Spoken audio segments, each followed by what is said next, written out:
Assalamu alaikum, brothers and sisters. It's Rosh Mohammed Salih here, the editor of 5 Pillars, and I'm here outside 10 Downing Street, and I'm here because around 200 people behind me have been protesting against the government's proposed Nationalities and Borders Bill, and they say that it's a bill that will effectively give the government the right to strip people of their nationality at a whim. However, of course, it's going to disproportionately affect Muslims and those who belong to ethnic minorities.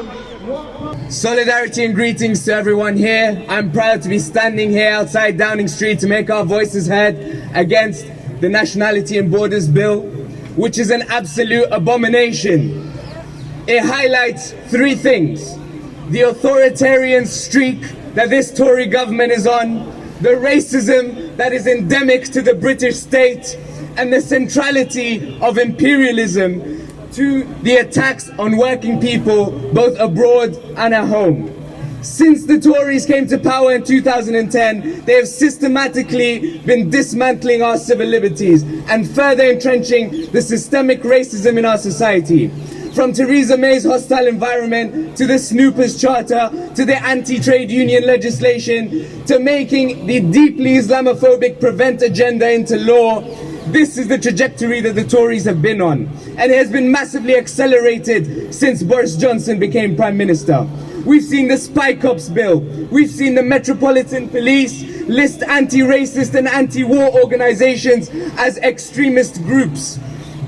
We've seen the Police and Crime and Courts and Sentencing Bill, which criminalizes the Gypsy, Roma and traveller communities and clamps down on our right to protest. And this Nationality and Borders Bill, as has been said, creates a racist 2-tier citizenship which will allow the Home Office to push back refugees and to prosecute people who try to save them.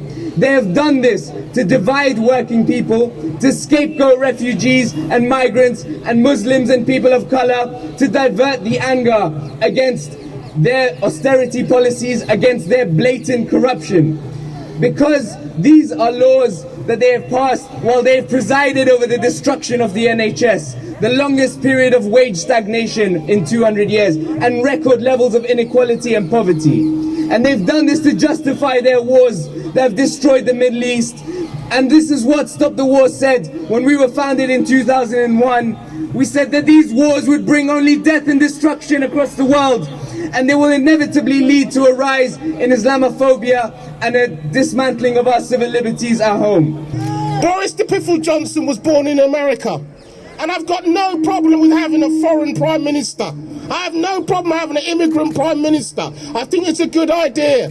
But do we think that afterwards, when they find out what a criminal that he is, that he's going to face deportation because he was born somewhere else? Do we think that that's going to happen? Do anybody realise, when he realises we find out who's responsible for 160,000 deaths, do we believe that they're going to deport Boris Johnson so he can go with Donald Trump to some filthy racist campaign? Are they going to deport him? No. Does he deserve to be deported to a prison? Yes, he does.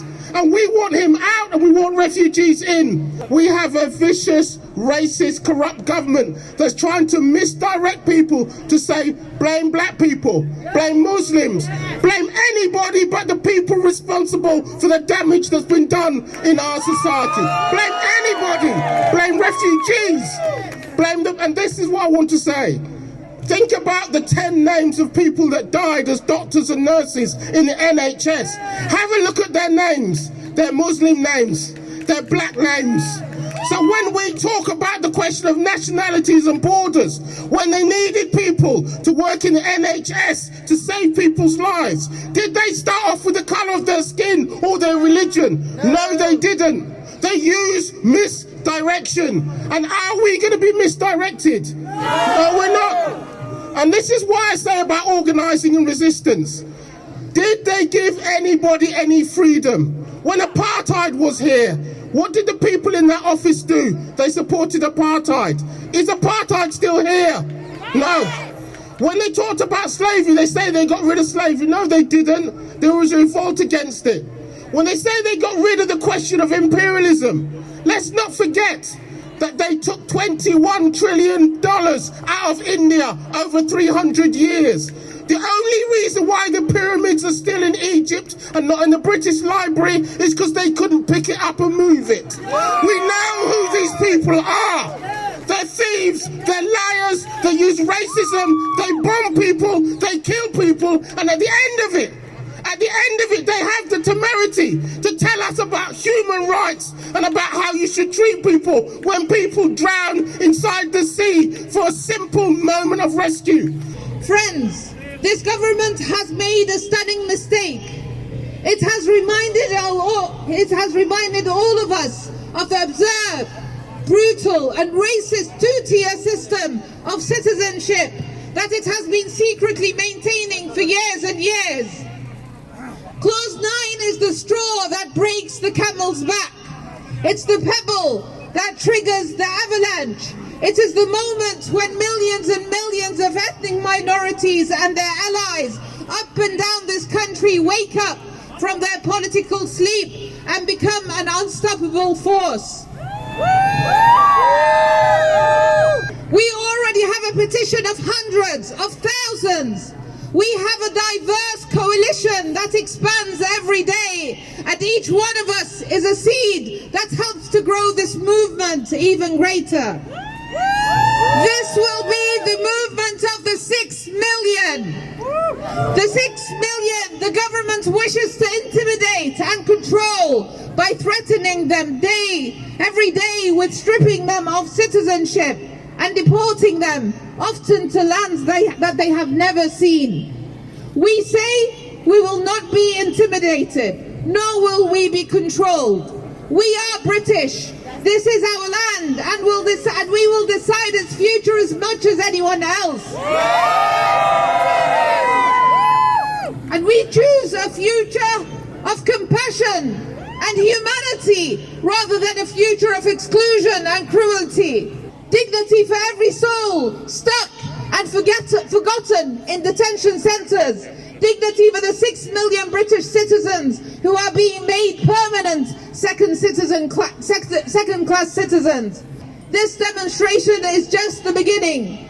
It is pointing out the emperor has no clothes and this government has no shame.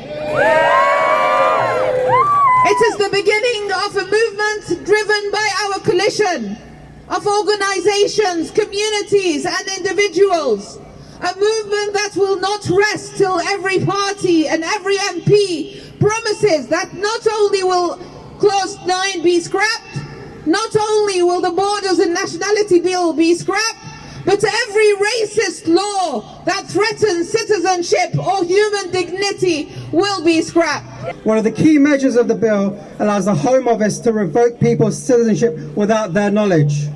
2 in 5 people from non-white ethnic minority backgrounds could become eligible, including approximately 635,000 people born in India, the largest group likely to be affected, and almost half of all British Asians born here. This is especially disturbing when considered alongside the police, crime, sentencing and courts bill, which if passed will significantly increase police power to arrest protesters. Revocation of citizenship is overwhelmingly bound up with criminalisation.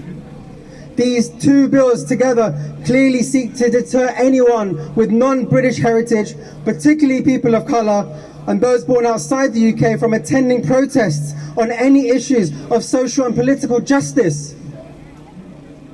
This simple, peaceful action could lead not only to arrest, but to loss of their citizenship, which is never a danger for white people.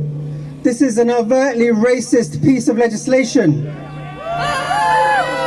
The Home Office is trying to justify the bill by claiming that no one will be stateless, which would violate international law, and that people will be able to claim citizenship of the country where they at least one of their parents were born. But we must also examine the foreign governments which the Home Office claims will generously offer citizenship. The Nationality and Borders Bill introduced alongside the Police Bill bears striking resemblance to the Indian BJP government's 2 key laws. These are the Citizenship Amendment Act introduced in 2019, which clearly aims to disenfranchise India's Muslims, and the much older Unlawful Activities Prevention Act, under which countless activists, journalists and dissenters have been arrested, particularly since Modi's government came to power in 2014.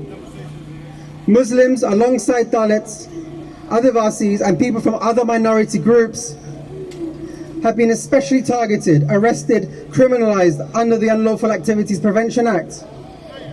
The Nationality and Borders Bill is a sign that the UK is following in India's footsteps, coupling a clampdown on dissent with a targeted campaign to revoke citizenship of readily marginalised minorities. This is no coincidence. As we have discussed elsewhere, the UK Home Secretary, Priti Patel, is a known ally of the RSS, the BJP's parent organisation, and is clearly aware that the Indian government is a kindred spirit and will never grant citizenship to anyone against a right-wing establishment, either its own or that of another country. A significant number of people of Bangladeshi origin are likely to be eligible to have their citizenship revoked under the Nationality and Borders Bill.